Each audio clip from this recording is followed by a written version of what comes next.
सच्चाई की जीत।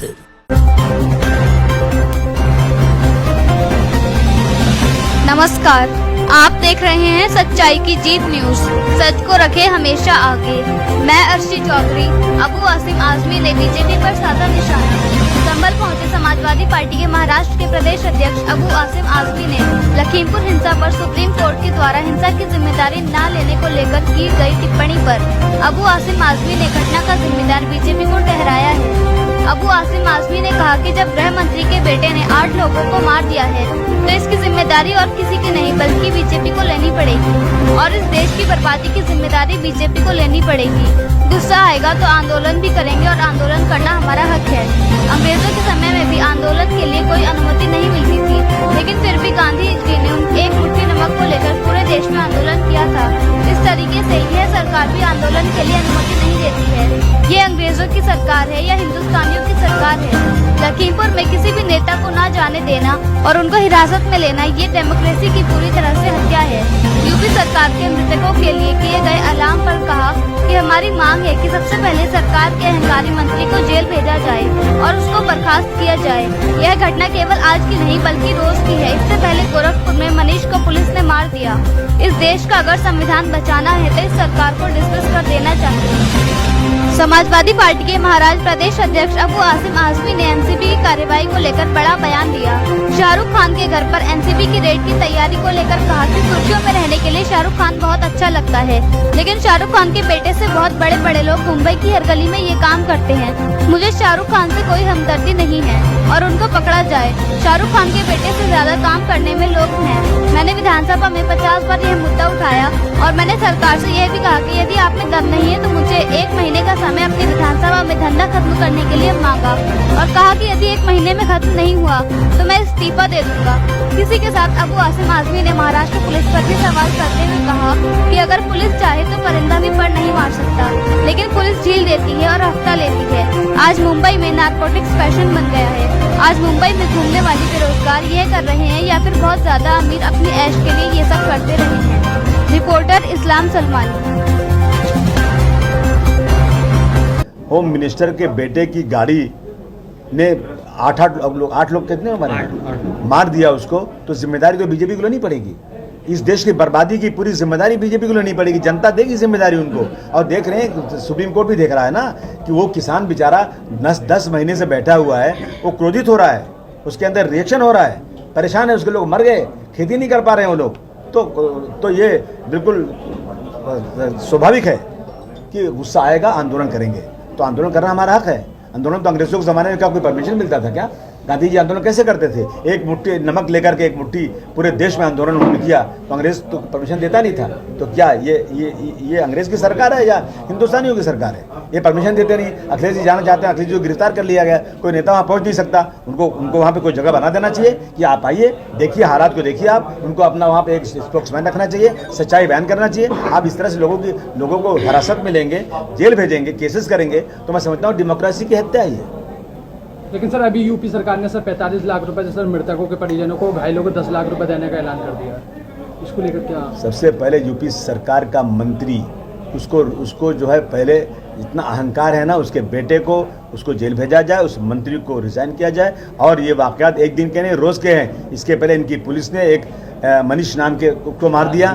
इसके पहले कितने लोगों को बेगुनाह पकड़ लिया, कितने मैं लिस्टें बताऊँ आपके पास। मैं कहता हूं कि इस सरकार को डिसमिस कर देना चाहिए अगर इस देश का संविधान बचाना है, इस देश की वक़ार बचाना है। तो महाराष्ट्र में सर एनसीबी की जो सर तैयारी ये है कि वो जो शाहरुख खान का घर है सर, एनसीबी उस पर जैसा रेड करने जा रही है, उसके लिए सर तैयारी कर रही है। बिल्कुल। देखिए ऐसा है ना कि सुर्खियों में रहने के लिए शाहरुख खान बहुत अच्छा लगता है, लेकिन शाहरुख खान के बेटे से बहुत बड़े बड़े लोग मुंबई की हर गली में ये काम करते हैं। मैं नहीं कह रहा, मुझे कोई हमदर्दी नहीं शाहरुख खान से, पकड़ा जाए उनको, लेकिन जो बड़े बड़े लोग कर रहे हैं बम्बई में, और जिसको पकड़ने से टीवी में नहीं आता, नाम नहीं होता इनका, इसलिए कि शाहरुख खान करेगा तो अब फारूक खान का बेटा, शाहरुख खान का बेटा। लेकिन शाहरुख खान के बेटे से कई गुना ज़्यादा बम्बई में एनसीबी का काम करने वाले। मैंने असेंबली में 50 बार उठाया और मैंने कहा सरकार से, अगर तुम्हारे दम नहीं है तो मुझे 1 महीना टाइम दे दो मेरे कंस्टिट्यूंसी का। अगर मैंने वहाँ पर सब धंधा करने वालों को ख़त्म नहीं किया ना तो मैं रिज़ाइन कर दूंगा। अगर पुलिस चाहे ना तो परिंदा पर नहीं मार सकता, लेकिन पुलिस ही ढील देती है, हफ्ते लेती है, तो ये सब चीज़ें चल रही हैं। आज मुंबई में बहुत ज़्यादा ये फैशन बन गया है और नारकोटिक्स। दूसरा, कुछ गरीब लोग हैं, इनको नौकरी नहीं मिलती, कुछ है वो फालतू घूमते हैं, वो कर रहे हैं, और बहुत अमीर हो गए वो ऐश के लिए कर रहे हैं। आजमी साहब असदुद्दीन ओवैसी लगातार साथ लेना नहीं चाहती। भाई साहब, मुझे अगर किसी का न्योता स्वीकार करना मेरी मर्जी, मैं शादी किसी से करूँ या नहीं करूँ मेरी मर्जी। गठबंधन क्यों नहीं करना चाहते? मैं गठबंधन उससे करूंगा जिसके पास ताकत हो, जो सेकुलर लोग हों, जिनके पास वोट बैंक हो। अब आप जो ऐसा नाम बार बार लेते हैं, काहे को बढ़ावा देते हैं आप लोग? समाजवादी पार्टी एक बहुत मजबूत पार्टी है और बहुत सेकुलर पार्टी है, और वो जीत की कगार पे खड़ी है और जीतने वाली है। हम किसी से क्यों अलायंस करें? सर, लेकिन बीजेपी के मंत्री का कहना है कि उनके बेटे ने गाड़ी नहीं चढ़ाई है, राकेश टिकैत जो है सिर्फ राजनीति कर रहे हैं। कोई टिकैत और नहीं अभी थोड़ी देर करें, पहले गाड़ी बताया है। उनकी थी, गाड़ी उनकी थी, ड्राइवर उनका था, काफिला उनका था, और उसी शहर में आ रहे थे वो अपना केशव मौर्य जी, काला झंडा दिखाया गया, उनको नहीं उतरने दिया। इस क्रोध में, इस अहंकार में उन्होंने ये काम किया है। सर, उपद्रवियों का कह रहे हैं वो। हैं? उपद्रवी कह रहे हैं? हम कह रहे हैं कि नरसंहार कर रहे हैं लोग। उपद्रवी क्या है? मतलब अगर कोई आदमी आंदोलन करे तो उपद्रवी उसको बोलेंगे? आप मारेंगे तो रिएक्शन तो होगा जनता में। सर, पेड़ छूने वाला आपको बयान आया था, जाट समाज आपसे खिलाफ है, क्या क्या तो क्या कहेंगे? मौलाना के पेड़ छूने वाला जो बयान था। मैंने कहाँ पैर छुआ है? मैं पैर कभी नहीं छूता। नहीं, आपने कहा था जाट समाज के जो नहीं। जी सर, आप जैसा संभल आए हैं सर, क्या उद्देश्य था सर? नहीं, मेरा संभल ही नहीं, बल्कि मैं पूरे यूपी के अंदर जा रहा हूँ। जो सरकार बैठी हुई यूपी में आज खास तौर से, उस सरकार में ऐसा लगता है कि डेमोक्रेसी ख़त्म हो चुकी है। और हमारे प्रधान जी अभी अमेरिका गए थे, तो उनसे पहले ही सवाल ये किया गया, लेकिन उनको शर्म आई तो उन्होंने इस सवाल में यहाँ दिखाया नहीं। उस सवाल के बदले में यहाँ कह दिया कि अमेरिका के लोग हमसे कह रहे थे कि पाकिस्तान में आतंकवाद बढ़ रहा है। मतलब इस तरह से झूठ बोल रहे हैं वो, और देश में डेमोक्रेसी ख़त्म हो चुकी है। यहाँ मुझे लगता है कि एक बार इमरजेंसी लगी थी देश में, इंदिरा गांधी जी ने लगाया था, और अनडिक्लेयर इमरजेंसी लगी हुई है। अगर कोई सरकार के खिलाफ दो बात बोले तो सब ये जो है उसको जेल भेज देते हैं, उस पर कड़े कानून लगा देते हैं। आज किसानों को मार दिया इन्होंने। किसानों की आवाज़ 9 महीने से दबाई जा रही है, 10 महीने से दबाई जा रही है। सैकड़ों किसान शहीद हो गए। इनको मदद करने के बजाय इनको आतंकवादी, इनको खालिस्तानी, इनको पाकिस्तानी, इनको चाइना की तरफ से इनके साथ क्या क्या किया जा रहा है, तो ये दुनिया देख रही है आजकल। समाजवादी पार्टी मुद्दे क्यों नहीं उठाती फिर इस तरह? उठा रहे समाजवादी, उठा रहे मुद्दे। समाजवादी उठा रहे मुद्दे, 4 महीने जान लीजिए, देखिए क्या करते हैं। सर, लखीमपुर की घटना को जैसे लखीमपुर घटना बहुत ही अफसोसजनक है। लखीमपुर में जिस तरह से नरसंहार किया गया है, मुझे लगता है कि अब जनता और जाग चुकी है, और किसान अब चुप रहने वाला नहीं, देश के लोग। और मैं तो कहता हूँ कि किसान ही नहीं बल्कि 130 करोड़ जनता को उठना चाहिए। किसान परेशान होता है तो देश परेशान होता है।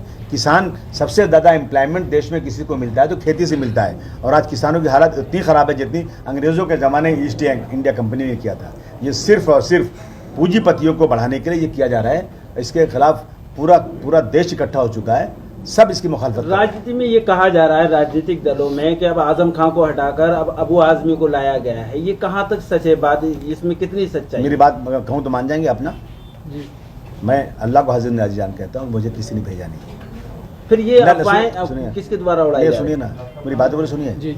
मैं इस उत्तर प्रदेश का रहने वाला हूँ, और मैंने कहा ना कि दुनिया में बुरे लोग ज़्यादा नहीं, लेकिन अच्छे लोग चुप रहते हैं। तो मैं ये क्लेम अपने पर नहीं लेना चाहता हूँ कि मैं चुप रहूँ।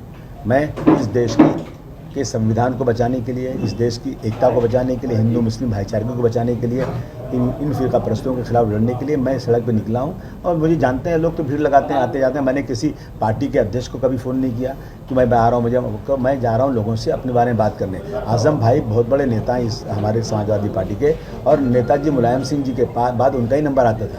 अब अस्पताल है, लेकिन यहाँ इंसाफ ख़त्म हो चुका है। अगर जब प्रज्ञा सिंह ठाकुर जेल में थी बम ब्लास्ट के अंदर, वो बीमारी के बहाने पर उनको ज़मानत मिल सकती है, लेकिन आज़म खान किसी केस में है, बीमारी का बहाना नहीं बल्कि जेल के अंदर है, बीमार हैं, उनको शिफ्ट किया गया अस्पताल में, और उनसे कोई नहीं मिल सकता। यहाँ तक कि अखिलेश यादव नहीं मिल सकते, यह हालत थी, और उनको ज़मानत नहीं दी जा रही है। तो मैं समझता हूँ कि जो 4 जजेस सुप्रीम कोर्ट से निकले थे, जो बोल रहे थे कि इस देश में सब ठीक नहीं है, उसी की वजह है जो ज़मानत नहीं आज हो रही है।